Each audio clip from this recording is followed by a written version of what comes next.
เจ้าลูกหนังวิเคราะห์บานเตทีเดส3 คู่ประจำวันพฤหัสที่21 เดือน 5 ปี 2026เอามาเริ่มเป็นคู่ที่1ในศึกซาอุดิโปรลีกนัดสุดท้ายในการลุ้นแชมป์เตะในเวลา 1:00 ของคืนนี้การพบกันระหว่างอัลนาเซอร์จากฝูงมี83คะแนนจะเปิดบ้านต้อนรับการมาเยือนของดามัดอันดับ15มี29คะแนน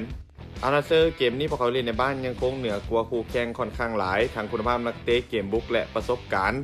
ส่วนดามัดทีมเยือนฟอร์มช่องหลังถือว่าบ่ค่อยนิ่งเกมรับเสียประตูค่อนข้างง่ายเวลาพบกับทีมใหญ่ส่วนหลายมักจะต้านทานได้อย่างยากลำบากเกมนี้อัลนาเซอร์พวกเขาถูกบีบให้ต้องเก็บชัยชนะได้เพียงสถานเดียวเพื่อการันตีในการเป็นแชมป์ในฤดูกาลนี้เกมนี้คาดว่าพวกเขาน่าจะเน้นและเก็บชัยชนะมาได้ในท้ายที่สุด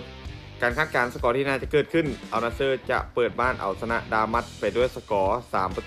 3-1หมานต่อที่คู่ที่2กับอีกทีมหนึ่งในการลุ้นแชมป์เตะในเวลา 1:00 ของคืนนี้การพบกันระหว่างอัลไฟ5ดับ10มี38คะแนนจะเปิดบ้านต้อนรับการมาเยือนของอัลฮิลาลฮ้องจากฝูงมี81คะแนนไฟ5เจ้าบ้านประกอบด้วยฟอร์มการลินส่งหลังที่ยังคงแกร่งเกมรับของทีมยังคงมีปัญหาเสียประตูค่อนข้างง่ายเวลาพบกับทีมระดับหัวตารางส่วนอัลฮิลาลมีฟอร์มการเล่นส่วนหลังที่ดูดีขึ้นอย่างชัดเจนด้วยการเก็บชัยชนะได้4จาก5เกมหลังสุดเกมบุกของทีมถือว่ามีความเฉียบคมมีค่าเฉลี่ยในการยิงประตูอยู่ที่ 2.5 ประตูต่อเกม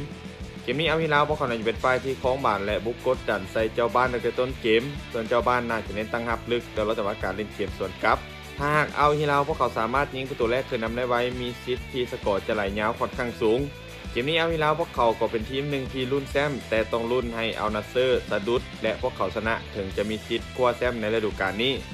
การคาดการณ์สกอร์ที่น่าจะเกิดขึ้นอัลฮิลาลจะบุกเหมาชนะอัลไฟฮาไปด้วยสกอร์2-0มันตอนคู่ที่3ยังอยู่ที่ซึกซาอุดิโปรลีกเตะในเวลา 1:00 ของคืนนี้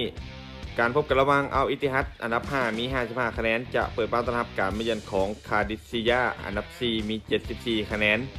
อัลอิติฮัดเจ้าบ้านพวกเขาฟอร์มการเล่นส่งหลังที่ถือว่าแข็งแกร่งเกมบุกของทีมมีความหลากหลายและประสบการณ์ของนักเตะค่อนข้างสูงแต่อย่างไรก็ตามคาดิซิยาทีมเยือนพวกเขามีฟอร์มการเล่นส่งหลังที่ดูดีบ่แพ้กันโดยเฉพาะการเก็บชัยชนะได้ค่อนข้างต่อเนื่องและเกมบุกที่ยิงประตูเฉลี่ยอยู่ที่ 2.4 ประตูต่อเกมนี้เอาอิติฮัดพวกเขาได้เปรียบในเรื่องเสียงเชียร์และคุณภาพนักเตะส่วนทีมเยือนพวกเขามีเกมสวนกลับที่ถือว่าอันตรายมีโอกาสที่จะยิงประตูได้เช่นกันคู่นี้มีแนวโน้มค่อนข้างสูงที่จะเปิดแลกกันสนุกเพราะทั้ง2ทีมมีจุดเด่นในการเล่นเกมบุกที่มีความจัดจ้านการคาดการณ์สกอร์ที่น่าจะเกิดขึ้นเอาอิติฮัดจะเปิดบ้านแบ่งแต้มกับคาดิซิยาไปด้วยสกอร์2-2สุดท้ายนี้ถ้าคนสนใจแนวทางดีๆแบบนี้อย่าลืมกดไลค์กดแชร์ออกไปเพื่อเป็นแนวทางเพิ่มเติมและไม่สนใจอยากลงทุนสามารถกดลิงก์ผ่านหน้าซ่องได้เลยเด้อ